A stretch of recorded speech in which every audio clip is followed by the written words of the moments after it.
আসসালামু আলাইকুম। কৃষি শিক্ষার এমসিকিউর সেকেন্ড ক্লাসে তোমাদের সবাইকে ওয়েলকাম জানাচ্ছি। সো কৃষি শিক্ষার মানে এই যে 4 সাবজেক্ট, ঠিক আছে, এই 4 সাবজেক্টের নাম্বারটা কিন্তু তোমাদের অন্ততপক্ষে 3টা সাবজেক্টে অ্যাড হবে। ঠিক আছে, কয়টা সাবজেক্টে? 3টা সাবজেক্টে অ্যাড হবে। মনে করো তুমি যদি এ প্লাস পাইতে যদি তোমার যদি অল্প কিছু নাম্বার দরকার হয়, ঠিক আছে, এরকম 3টা সাবজেক্টে তোমার এই কৃষি শিক্ষার নাম্বারটা কি হবে? অ্যাড হবে। অ্যাড হয়ে তোমার কি হবে? এ প্লাসটা চলে আসবে। ঠিক আছে, আমার এই সেকেন্ড ক্লাসটা দেখার আগে ফার্স্ট যে ক্লাসটা আছে এই ফার্স্ট ক্লাসটা একটু দেখবা। ঠিক আছে, সো সবাই একটু খেয়াল করো। নাম্বার এমসিকিউটা তোমরা একটু খেয়াল করো যে 20% জমিতে বেগুন চাষের জন্য কত কেজি গোবর সার প্রয়োজন। আচ্ছা, তাহলে এখানে কি বলছে একটু মন দিয়ে খেয়াল করো যে 20% জমিতে বেগুন চাষের জন্য কত কেজি গোবর সারের প্রয়োজন। এখন 20% মানে কি জানো? প্রতি শতাংশে কিন্তু তোমার প্রায় 40 হয়। বুঝতে পারলা? তাহলে তোমরা কি করবা দেখো, তাহলে তোমার কত কেজি গোবর সারের প্রয়োজন?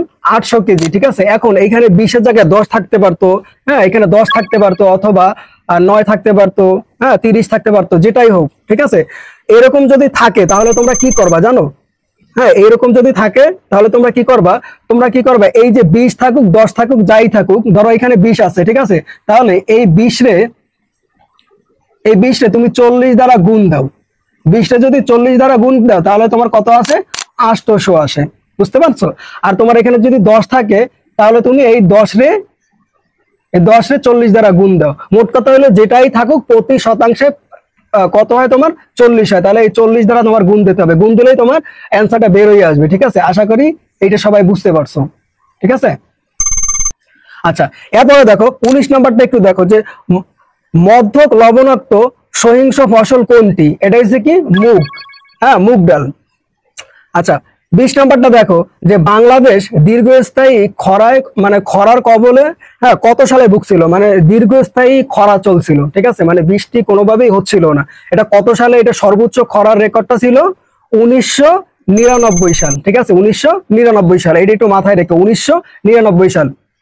আরেকটা কথা হলো, যারা আমার এই এমসিকিউ ক্লাসটা দেখতেছো, দেখা যায় যে তোমরা একবার দেখলে তোমাদের হয়তো মনে থাকবে না। ঠিক আছে, এই জন্য তোমরা 2 থেকে 3 বার একটু মনোযোগ দিয়ে দেখবা। তাতেই দেখবা তোমার হয়ে যাবে। ঠিক আছে, একবার কভার হয়ে যাবে। 21 নম্বরটা দেখো যে জলবায়ু পরিবর্তনের ফলে, আচ্ছা, জলবায়ু পরিবর্তনের ফলে কি কি হইতে পারে? অনিয়মিত বৃষ্টি। ঠিক আছে, তারপর কি হয়? অতিরিক্ত ঠান্ডা। অতিরিক্ত ঠান্ডা পড়ে, ঠান্ডা ও গরম হয়। মানে অতিরিক্ত ঠান্ডা পড়ে এবং অতিরিক্ত কি হয়? গরম হয়। তারপর কি? হঠাৎ বন্যা, হঠাৎ বৃষ্টি, এইগুলো হয়। তাহলে এইগুলো কিসের কারণে হয়? জলবায়ু পরিবর্তনের কারণে। এখন তোমার পরীক্ষায় কি আসবে জানো? লেখা থাকবে যে জলবায়ু পরিবর্তনের ফলে কি হয়। তারপর ধরো তোমার এই যে এইটা থাকবে যে অনিয়মিত বৃষ্টি, এটা থাকলে এইটাই দাগাই আসবে। আর যদি থাকে অতিরিক্ত ঠান্ডা ও গরম তাহলে এইটা দাগাই আসবে। যদি থাকে হঠাৎ বৃষ্টি তাহলে এইটা দাগাবা। আর যদি এই সবগুলো থাকে তাহলে সবগুলো ওইভাবে দাগাবা। ওটা তো জানো তোমরা কিভাবে ওইটা দাগাবা। তারপরে দেখো 22 নম্বরটা দেখো যে কোনটি উদ্ভিদ গ্লাইকোফাইট। ঠিক আছে, কোনটি উদ্ভিদের কি? গ্লাইকোফাইট। এটা কি হবে? মানে কোন উদ্ভিদ গ্লাইকোফাইট? এটা কি হবে? সিম। মনে রাখো, সিম। তারপর হচ্ছে কি? তুলা। তারপর হচ্ছে কি? Sugar bit. সিম, তুলা, সুগার বিট। সিম, তুলা, সুগার বিট। তারপরে 23 নাম্বারটা একটু দেখো সবাই যে কোন মাছগুলো লবণাক্ততা সহনশীল। কোন মাছগুলোতে লবণাক্ততা সহনশীল? ভেটকি মাছ, তারপরে হচ্ছে বাটা মাছ, তারপরে হচ্ছে কি? পরশি মাছ। ঠিক আছে, এই মাছগুলো তাহলে লবণাক্ত সহনশীল কোন কোন মাছে? ভেটকি, বাটা, পরশি, এই মাছগুলো।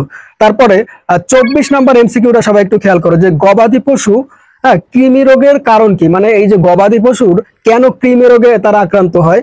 এটা হচ্ছে কি? বন্যার কারণে। কিসের কারণে বলো তো? বন্যার কারণে। 25 নাম্বার এমসিকিউটা দেখো যে ধানের জমিতে ইউরিয়া সার কত কিস্তিতে প্রয়োগ করা হয়? কত কিস্তিতে? 3 কিস্তিতে। কত কিস্তিতে? 3 কিস্তিতে ইউরিয়া সার প্রয়োগ করা হয়। কোথায় প্রয়োগ করা হয়? ধানের জমিতে। 26 নাম্বার এমসিকিউটা দেখো কোন পোকা ধানের দানায় দুধ সৃষ্টির সময় বাধা দেয়? অর্থাৎ ধানের দানাটা কিছুদিন পর কিন্তু ওই দানাটা তুমি যদি ভাঙো তারপরে দেখবা কি যে দুধের মতো। ঠিক আছে, একেবারে নরম দুধের মতো। তারপরে ওইটা আস্তে আস্তে শক্ত হইয়া তারপরে ওটা চাউল হয়। বুঝতে পারছো? সো ওই যে যখন দুধের মতো থাকে, ঠিক আছে, তখন বাধা দেয় কে? মানে কোন পোকা বাধা দেয়? গান্ধী পোকা। কোন পোকা বাধা দেয়? গান্ধী পোকা। আশা করি সবাই বুঝতে পারছো। যারা গ্রামে থাকে এটা তো জানো যে ধানে কিভাবে দুধ থাকে, হ্যাঁ, তারপরে ওইটা শক্ত হয়, এটা তো তোমরা জানো। তারপর 27 নম্বর এমসিকিউটা তোমরা একটু দেখো যে গরম আবহাওয়ায় পাট পচতে কতদিন সময় লাগে? গরম আবহাওয়ায় পাট পচতে কতদিন সময় লাগে? 12 থেকে 14 দিন। 12 থেকে 14 দিন সময় লাগে গরম আবহাওয়ায় পাট পচতে। 28 নম্বর এমসিকিউটা দেখো, পাট গাছের ক্ষতি করে নিচের কোন পোকা? কোন কোন পোকা ক্ষতি করে? উড়চুঙ্গা, তারপর হচ্ছে ঘোড়া পোকা, হ্যাঁ, তেলে পোকা, তারপর হচ্ছে কি বিছা পোকা। এই পোকাগুলো এখন সবসময় যে তোমার এই এতগুলো পোকার কিন্তু নাম থাকবে না, অনেক সময় যে কোনো একটা পোকার নাম দিয়ে দেবে, কিন্তু তোমার এগুলো একটু মনে রাখতে হবে। তাহলে পাট গাছের ক্ষতি করে নিচের কোন পোকায়? উড়চুঙ্গা, উচ্চুঙ্গা পোকা, তারপর হচ্ছে ঘোড়া পোকা, তেলে পোকা, বিছা পোকা। মনে রাখো, আবারও বলতেছি, উচ্চুঙ্গা পোকা, ঘোড়া পোকা, তেলে পোকা, বিছা পোকা, এরা কি করে? পাট গাছের ক্ষতি করে। 19 নাম্বার এমসিকিউটা দেখো, দৃষ্টিশক্তি ভালো রাখতে কোন সবজি ভূমিকা রাখে? দৃষ্টিশক্তি মানে কি? এই যে চোখের যে দৃষ্টিশক্তি, এইটার কথা বলছে যে দৃষ্টিশক্তি ভালো রাখতে কোন সবজি ভূমিকা পালন করে? এটা কি হবে? মিষ্টি কুমড়া। মিষ্টি কুমড়া কেন? কারণ মিষ্টি কুমড়ায় প্রচুর পরিমাণে ভিটামিন এ থাকে, এই জন্য দৃষ্টিশক্তি সবল রাখতে সাহায্য করে। 30 নম্বর এমসিকিউটা দেখো, ধান খেতে মাছ চাষ করলে ধানের ফলন কত ভাগ বৃদ্ধি পায়? ধান ক্ষেতের মধ্যে তুমি যদি মাছ চাষ করো তাহলে ধানের ফলন কত ভাগ বৃদ্ধি পাবে? 15% বৃদ্ধি পাবে। তার মানে কি, ধান ক্ষেতে যদি তুমি মাছ চাষ করো তাহলে কি তোমার ধানের ফলনটা মানে 15 ভাগ বৃদ্ধি পায়, এটা জানা রাখো। তারপরে 31 নম্বর এমসিকিউটা দেখো, যে ধানের সাথে মাছ ও চিংড়ি চাষের জন্য উপযুক্ত মানে উপযুক্ত ধানের চাষ কোনটি? যদি এরকম বলে তাহলে কি বলবা?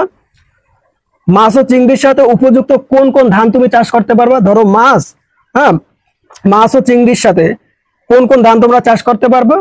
মুক্তা, তারপর হচ্ছে কি গাজী, বিপ্লব। এটা কিন্তু মোস্ট গুরুত্বপূর্ণ, এটা কিন্তু দিয়ে দেয়, অনেক সময় দিয়ে দেয় বোর্ডে, হ্যাঁ, এটা একটু মনে রাখবা, মুক্তা, হ্যাঁ, তারপর হচ্ছে কি গাজী, বিপ্লব। এখন এটা অনেকের মনে থাকে না, মনে থাকার একটা কৌশল আছে, টেকনিকটা হলো যে মুক্তা, এই যে মুক্তা হয়েছে এই গাজীর বউ, ঠিক আছে, আর এর ছেলেকে বিপ্লব, এইভাবে তোমরা মনে রাখতে পারো।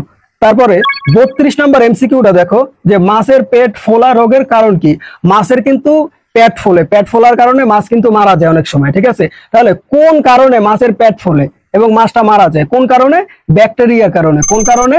ব্যাকটেরিয়ার কারণে। 33 নম্বর এমসিকিউটা দেখো, একটি দেশের মোট আয়তনের কত ভাগ বন থাকা আবশ্যক? হ্যাঁ, একটা দেশের মোট আয়তনের কত ভাগ বন থাকা অবশ্যই দরকার? সেটা হলো 25%, অন্তত পক্ষে 25% বন থাকা দরকার একটা দেশের মোট আয়তনের।